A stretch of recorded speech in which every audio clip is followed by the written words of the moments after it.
Assalamualaikum warahmatullahi wabarakatuh. Perkenalkan saya Nadia Reza, CGP Angkatan 11 Kabupaten Pasaman di SLBN 1 Lubuk Sikaping. Nah, kali ini saya dengan Ibu Dahlia SPD dari SLB Husdi Murni Kumpulan. Nah, kali ini saya akan melengkapi tugas demonstrasi kontekstual modul 3.1. Baik, selamat pagi Bu Dahlia. Selamat pagi Bu Reza. Apa kabarnya hari ini? Alhamdulillah sehat Bu Reza. Nah, terima kasih atas kesempatan Ibu telah bersedia Reza wawancara pagi ini. Beberapa hal yang nanti akan kita bicarakan terkait dengan dilema etika. Nah, Ibu bersedia kita rekam hari ini ya? Ya, enggak apa-apa, bersedia Bu. Oke, terima kasih.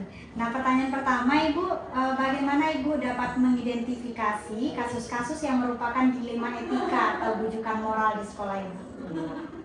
Bujukan moral Bu ya. Nah, biasanya saya melakukan mungkin identifikasi masalahnya dulu Bu ya, yang terjadi di sekolah. Nanti baru saya akan melakukan mungkin mencari data orang yang melakukan pelanggaran masalah tersebut. Kemudian saya akan mengajak teman-teman yang lain untuk mengidentifikasi bersama itu.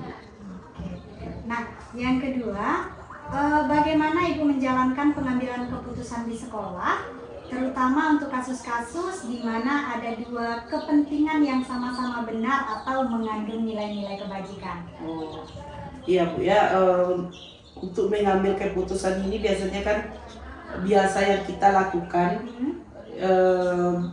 menanyakan kepada kedua belah pihak biasanya ya Bu dalam menyelesaikan permasalahan ini.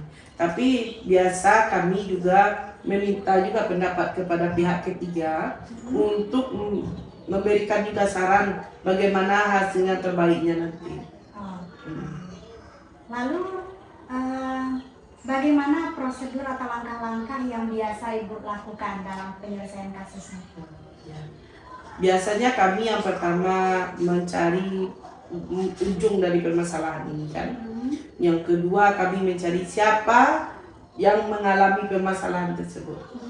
Yang ketiga mungkin kami akan mencari solusi dengan menanyakan kedua belah pihak. Kemudian siapa saja yang terlibat di dalam keadaan permasalahan yang sedang terjadi. Langkah berikutnya mungkin kami akan mengambil keputusan secara musyawarah dengan teman-teman yang lain dengan pendapat yang berbeda-beda itu Bu. Mungkin nanti kami bisa memutuskan hasil dari permasalahan tersebut. Lalu Ibu, hal apa saja yang selama ini Ibu anggap efektif dalam pengambilan keputusan pada kasus-kasus dilema etika? Yang selama ini saya lakukan Bu ya untuk mengambil keputusan, biasanya kami akan mempertemukan dua permasalahan ini ya, orang yang berperan dalam permasalahan ini mempertemukan dan menanyai kembali apa ujung tanduk dari permasalahan yang sedang terjadi. Kemudian kami akan sama-sama memecahkan permasalahan ini. Kemudian mungkin ada juga nanti kami akan meminta pendapat dari misalnya pengawas sekolah. Kalau kami tidak bisa menyelesaikan di sekolah, kami minta pendapat dari teman yang lain seperti pengawas sekolah, seperti guru-guru yang ada di lingkungan sekolah, atau dengan masyarakat yang ada di sekitar sekolah. Ibu, bagaimana dengan tantangan pengambilan keputusan di kasus-kasus dilema etika di sekolah itu? Tantangannya banyak Bu ya. Mungkin ketika kita mengambil keputusan ini akan ada salah satu pihak nantinya yang akan kecewa dengan keputusan kita. Tapi dengan dibalik itu kita harus tetap mengambil keputusan yang lebih relevannya nanti, dan orang yang melakukan pelanggaran ini atau masalah kasus ini dia harus menerima keadaan dengan yang kita putuskan itu. Lalu Ibu, apakah ada jadwal tertentu untuk penyelesaian kasus dilema, atau biasanya bagaimana Ibu langsung menyelesaikan di tempat atau mungkin menyusun dulu jadwal untuk penyelesaian terhadap kasus-kasus ini? Biasanya Bu, kalau kami ya di sekolah biasanya kalau ada masalah hari itu kami akan menyelesaikannya langsung.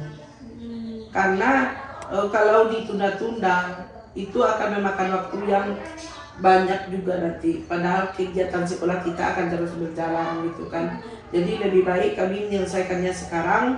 Ketika masalah itu terjadi diselesaikan, clear, selesai, masalah pun selesai gitu. Jadi di dalam lingkungan sekolah juga akan mengutamakan kenyamanan kita dalam bekerja juga. Oke, baik. Lalu adakah orang yang mungkin mempermudah atau membantu Ibu Dahlia dalam penyelesaian kasus di sekolah? Iya, Pak, sekolah? Iya, banyak ya, terutama warga sekolah kita, kemudian guru-guru teman sejawat kita, atau nanti kita banyak yang berperan itu seperti pengawas, nanti kita minta pendapat juga dalam mengambil keputusan tersebut gitu, supaya kita merasa itulah keputusan yang tepat untuk dilaksanakan gitu. Oke, baik. Lalu pembelajaran apa yang mungkin Ibu Dahlia dapatkan dari penanganan kasus-kasus dilema di sekolah?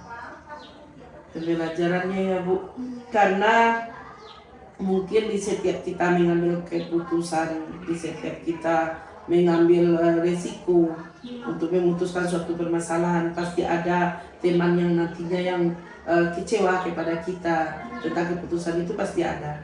Cuma saya berharap begini, setiap keputusan itu itulah yang terbaik untuk kita semua gitu.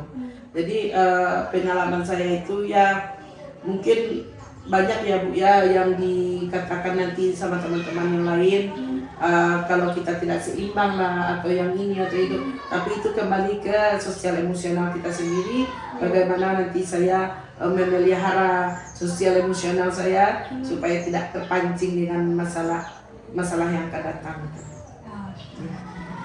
Luar biasa sekali pengalaman dari Bu Dahlia terkait penanganan kasus-kasus dilema di sekolah. Ibu, terima kasih atas kesempatan perbincangan pagi ini. Terima kasih juga telah sudi berbagi cerita dengan saya. Semoga menjadi pengalaman tersendiri bagi saya. Baik, terima kasih Ibu. Assalamualaikum. Waalaikumsalam Bu Reza. Assalamualaikum warahmatullahi wabarakatuh. Kali ini saya Melia Reza, CGP Angkatan 11 Kabupaten Pasaman akan melengkapi tugas demonstrasi kontekstual modul 3.1. Nah, kali ini saya telah bersama Ibu Elma. Silakan perkenalkan Ibu. Nama saya Elma Limpi, SPDGR dari TK Negeri Bakti Ibu Negari Yaman Barat, Kecamatan Lubuk Skarping, Kabupaten Pasaman. Baiklah Ibu, kesempatan kali ini saya akan mewawancara Ibu dan ada beberapa pertanyaan terkait dilema etika yang mungkin terjadi di sekolah Ibu. Nah, Ibu bersedia direkam? Bersedia. Oke, terima kasih. Kita mulai saja Ibu. Nah, untuk pertanyaan pertama, bagaimana Ibu mengidentifikasi kasus-kasus yang merupakan dilema etika di sekolah?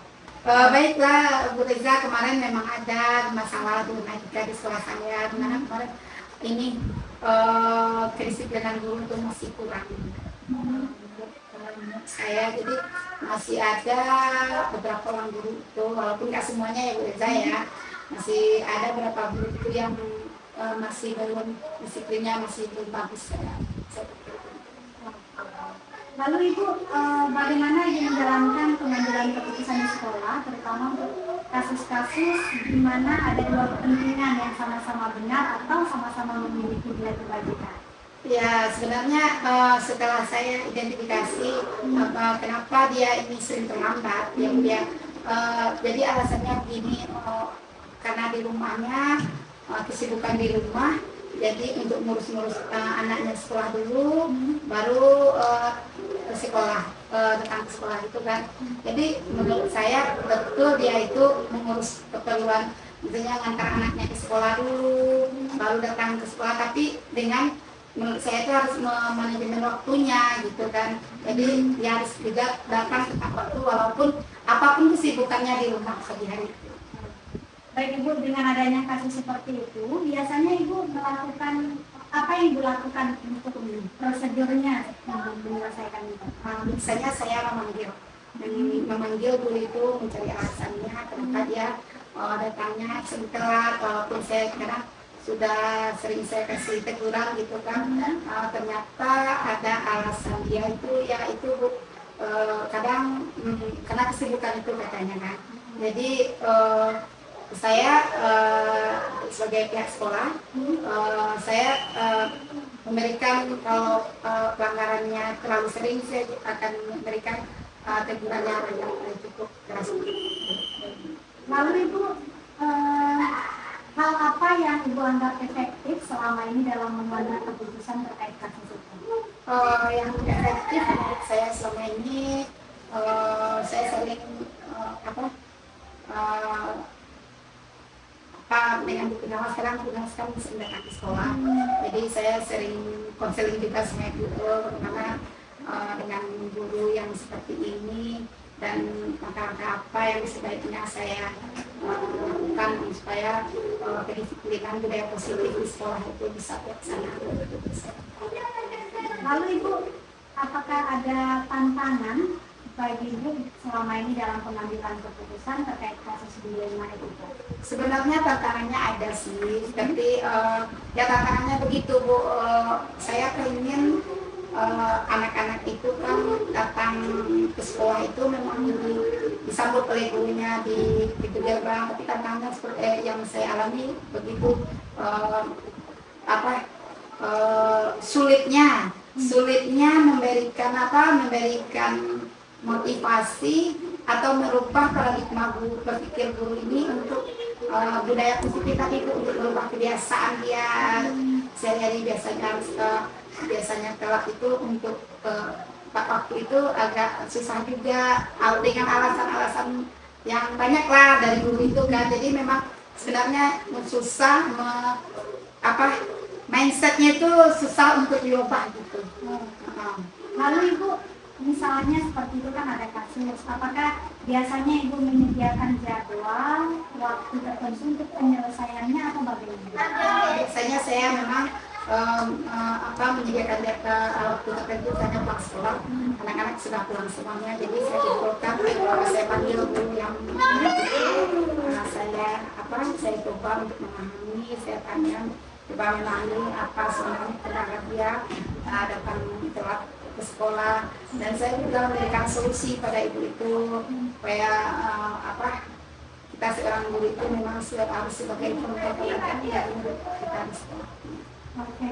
Lalu Ibu, selama ini apakah ada orang yang membantu atau mempermudah Ibu dalam mengambil keputusan terkait kasus dilema itu tadi? Sebenarnya ada, mungkin rekan sejawat saya, rekan sejawat sama Ibu Pengawas.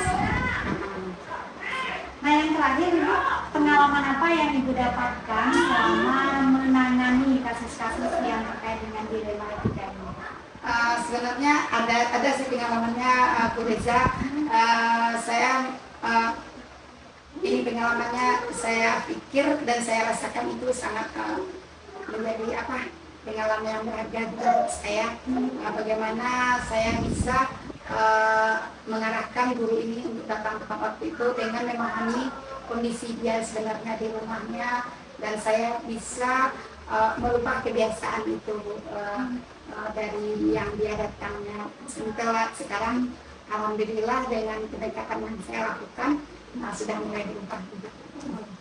Luar biasa pengalaman kasusnya ya Bu. Semoga hal ini juga menjadi pengalaman bagi mereka. Terima kasih atas waktu dan kesempatan Ibu telah bersedia di Reza Wawancara. Sama Bu Reza. Semoga termasuk ke depan Ibu. Terima kasih. Kembali Bu Reza. Sekian wawancara saya dengan Ibu Elma kali ini. Terima kasih. Assalamualaikum warahmatullahi wabarakatuh. Assalamualaikum warahmatullahi wabarakatuh. Kali ini saya akan membuat video demonstrasi kontekstual modul 3.1 bersama Ibu Kepala Sekolah. Saya Rasmita, PLT Kepala Sekolah SLWN 1 Lubuk Sukabumi. Baik Bu, izin untuk memvideokan kali ini ya Bu, wawancara kita. Nah, terima kasih atas kesempatan Ibu hari ini. Ibu sehat? Sehat. Alhamdulillah. Baik Ibu, ada beberapa pertanyaan yang akan Reza tanyakan. Pertanyaan pertama, bagaimana Ibu mengidentifikasi kasus-kasus yang merupakan dilema etika di sekolah? Dilema etika yang terjadi di sekolah kami jadi anak-anak ada yang merusak HP anak yang lain. Kemudian Ibu, bagaimana Ibu menjalankan pengambilan keputusan sekolah jika ada kasus-kasus yang ternyata sama-sama benar begitu? Kalau ada kasus yang sama-sama benar, terpaksa kami memanggil yang si korban dan si pelaku. Nah, untuk prosedur penyelesaiannya macam bagaimana? Penyelesaiannya setelah kejadian terjadi itu, maka kami langsung menangani, memanggil keduanya ke kantor. Kemudian berjanji dibuat surat perjanjian, jadi orang tuanya dipanggil pula ke sekolah, dibuat jadwalnya. Kemudian Ibu, hal-hal apa saja yang Ibu anggap efektif selama ini dalam menyelesaikan kasus-kasus dilema di sekolah? Hal yang efektif dilakukan itulah memanggil semua yang terlibat di dalam kejadian itu. Kemudian apakah Ibu ada menemukan tantangan dalam penyelesaian kasusnya? Tantangannya karena si korban ini menuntut untuk mengembalikan atau membeli HP yang baru untuk si korban ini. Lalu Ibu, jika terjadi kasus tersebut di sekolah, apakah dalam proses penyelesaiannya Ibu menyediakan jadwal atau mungkin diselesaikan hari itu juga? Kalau memanggil anaknya dipanggil langsung, tapi kalau memanggil orang tuanya dibuat jadwal, dimusyawarahkan dengan guru. Berarti karena kesibukan orang tua juga Iya, ya? iya jauh. Kemudian Ibu, apakah selama ini ada yang membantu Ibu dalam menyelesaikan masalah di sekolah? Ada. Jadi wakil kepala sekolah membantu, kemudian wali kelasnya masing-masing. Berarti memang melibatkan Melibatkan guru-guru ya Bu ya? guru-guru yang ada di sekolah. Lalu Ibu, dari berbagai kasus yang pernah Ibu tangani di sekolah, adakah pengalaman-pengalaman yang mungkin menjadi pengalaman baru bagi Ibu? Ada juga pengalaman baru karena si korban ini bersikeras untuk mengganti apa yang dirusak oleh temannya. Iya. Ibu, terima kasih atas kesediaan wawancaranya. Pengalaman dari Ibu juga menjadi pembelajaran bagi Reza. Semoga selalu sukses. Ada.